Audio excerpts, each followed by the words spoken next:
Hello, xin chào mọi người. Tôi hiện nay đang nói chuyện với các học trò yêu thương của tôi ở Việt Nam và các bạn ấy có một số câu hỏi rất là thú vị. Điều đầu tiên thì tôi cũng muốn chia sẻ về cái ý kiến cá nhân của mình về virus này. Mọi người hỏi tôi có sợ không? Thì thực sự là tôi thấy không sợ. Bởi vì sao?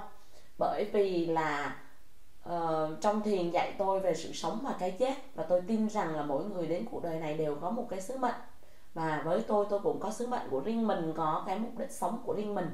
Cho nên tôi hầu như là không sợ, bởi vì tôi hiểu rằng với lối sống của một yogi, mỗi ngày tôi đều thanh tẩy cơ thể, tập luyện và thiền và hướng tới những giá trị tốt đẹp, nên tôi có một cái hệ miễn dịch khá là tốt. Bên cạnh đó thì cái công việc chăm sóc con khiến tôi vận động bận rộn mỗi ngày, cho nên tôi không còn thời gian để đọc những cái tin tức quá nhiều về virus này nữa. Và điều thứ ba nữa rằng là hiện nay thì virus này, theo thông tin mà tôi được biết thì virus này chưa có thuốc chữa, và chúng ta phải chờ thêm một thời gian nữa, có thể là một năm rưỡi nữa. Nhưng mà virus này được một cái, đây là một dạng dịch bệnh về cúm và có lây lan trong cộng đồng mạnh.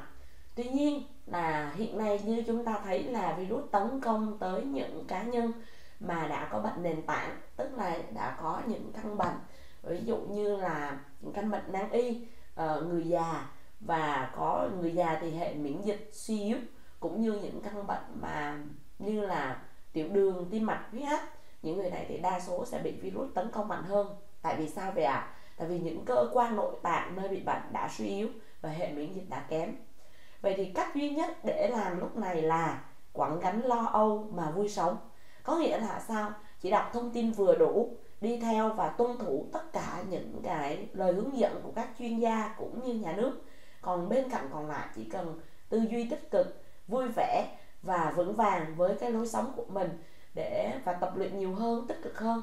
Thay vì đó, khi các bạn lo âu, căng thẳng, stress, thì theo kiến thức của tôi, thì khi bạn căng thẳng, stress thì cái hệ miễn dịch của chúng ta sẽ hoạt động không tốt. Bên cạnh đó là chúng ta sẽ gửi năng lượng xấu vào, và chúng ta triệt tiêu đi tất cả những cái tế bào tốt của chúng ta trong cơ thể. Thì lúc đó lấy gì nữa mà chúng ta chiến đấu lại bệnh tật. Cho nên tôi đọc vừa đủ, nghe vừa đủ, tôi không bàn luận quá nhiều về virus, và tôi chỉ cần ý thức phòng bệnh. Thật ra thì bây giờ thì chúng ta mới nói nhiều về rửa tay. Đúng là người dân chúng ta rất là ít khi rửa tay, thật sự. Thậm chí có những người đi toilet cũng không rửa tay nữa cơ. Đó. Cho nên là trong thời gian này chưa bao giờ tôi thấy là mọi người ý thức rửa tay được nhiều như vậy. Và bài tập rửa tay thì rất là thú vị, đúng không? Và tôi làm hàng ngày với các con.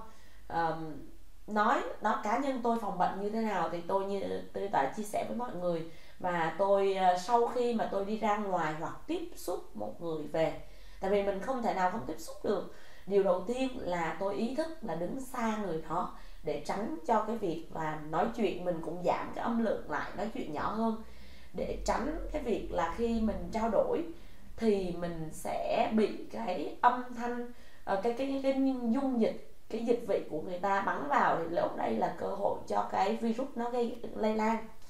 Bên cạnh đó nữa, khi về nhà thì tôi dùng ngay lập tức là tôi đi rửa tay. Rửa tay thì luôn luôn là khoảng từ 20 tới 25 giây, thật là kỹ lưỡng. Tôi rửa cả lên cái phần cùi chỏ tay và mọi thứ của mình. Đi ra ngoài đường á, thì tôi không bao giờ cầm nắm, tôi toàn dùng cùi chỏ của mình để dựa, để cầm nắm. Thì về nhà cái áo đi ra ngoài đường thì cũng cởi bỏ giặt luôn. Rồi bên cạnh đó ngay lập tức á, thì tôi dùng Listerine, tức là tôi súc cuống họng của mình thật sâu để triệt khuẩn nếu có khuẩn xâm nhập. Tôi uống nước chanh mỗi ngày tôi đều pha, tôi tăng cường uống thêm nước chanh và nước cam. Tôi cũng dạy cho các con tôi cách mà ăn uống nước chanh và nước cam. Thật sự là đây là một cái cơ hội rất tốt để dạy dỗ các con. Tôi mang tất cả trò chơi đều liên quan tới dinh dưỡng và liên quan tới rau củ, hoa trái, thì để cho các con có thể tiếp cận được, và cũng như đó thì các con cũng sẽ ăn một cách tự nhiên vào trong cơ thể của mình. Như vậy thôi, còn lại thì chúng ta vẫn phải sống, bởi vì có khi virus chưa qua thì chúng ta đã bị lo xa mà chết rồi. Cho nên có lo nhưng thiền dạy chúng ta sống ở hiện tại, tích cực và đầy yêu thương. Câu hỏi thứ hai các bạn của tôi hỏi tôi rằng là 5 dòng khí. Những ai học về yoga thì biết được là trong cái hệ thống sinh khí của con người, ngoài luân xa và ngoài các kênh dẫn khí, thì 5 dòng khí và hướng đi của 5 dòng khí trong cơ thể cực kỳ quan trọng. Ở đây thì cái câu hỏi này nó hơi mang tính chuyên môn một chút, tuy nhiên tôi cũng chia sẻ ở đây 5 dòng khí với người huấn luyện viên yoga. Dòng thứ nhất là dòng Abana. Dòng này nó đi theo chiều hướng xuống, là dòng của sự tiếp nhận sinh khí từ vũ trụ. Dòng thứ hai là dòng Udana. Udana thì là dòng ở vùng ngực của chúng ta. Và dòng thứ ba là dòng Abana. Abana là dòng khí âm đi từ phần đáy, phần ở vùng bụng dưới của chúng ta và xuống dưới ở vùng hai chân. Dòng tiếp theo là dòng Samana. Samana là dòng năng lượng của lửa, nó nằm trụ ở vùng Luân Xa Ba và vùng bụng của chúng ta, đi theo hướng chiều kim đồng hồ. Và một dòng nữa cực kỳ quan trọng đó là dòng Vijana. Vijana là dòng khí từ trái tim và đi ra hai lòng bàn tay. Thì các bạn hỏi tôi rằng là thời gian này thì nên luyện tập dòng khí nào? Thật ra là không cần phải thời gian này đâu, mà dòng khí là sự ý thức khi luyện tập. Thật ra tụi em cần phải trả lời cái câu hỏi là tụi em cần gì, cần gì trong khi luyện tập. Nếu như mà mình ngày hôm đó cảm thấy trái tim mình lo âu thì hãy luyện tập Prana và Vijana. Nếu như mà mình cảm thấy mà khí nóng trong bụng của mình nhiều đó thì mình cần phải luyện tập Samana và Abana để đẩy ra ngoài. Nếu như mà mình cảm thấy trong bụng mình lạnh thì mình sẽ cần tập là Samana và Prana hướng lên trên. Đó.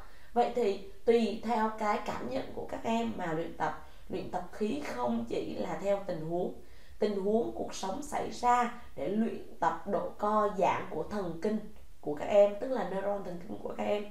Xem thử cái ý chí và cái tâm của các em có tĩnh được trong sự biến đổi và thay đổi của thị trường hay không, của cuộc sống hay không, chứ không có nghĩa rằng là khí để áp dụng cho nỗi lo sợ. Nhưng luyện tập tăng hệ miễn dịch là luyện tập Vijana và Prana. Như vậy nếu câu hỏi là tăng sự miễn dịch thì hãy tập Vijana và Prana thật mạnh mẽ nhé. Đây là 2 câu hỏi mà tôi trả lời cho buổi sáng ngày hôm nay. Chúc các bạn một ngày vui vẻ. Và ở đây thì thời tiết London ngày hôm nay vẫn còn khá lạnh. Ngày mai thì nghe nói là sẽ chuyển sang hơn 10 độ. Nhưng mà cũng không được ra ngoài, bởi vì là Thủ tướng ngày hôm qua đã 8 giờ rưỡi tối đã lên và điện đàm trực tiếp với mọi người rằng là phải ở nhà. Chỉ có những người nào mà có công vụ thì mới được ra ngoài đường, và họ sẽ phạt tiền nếu chúng ta ra ngoài đường.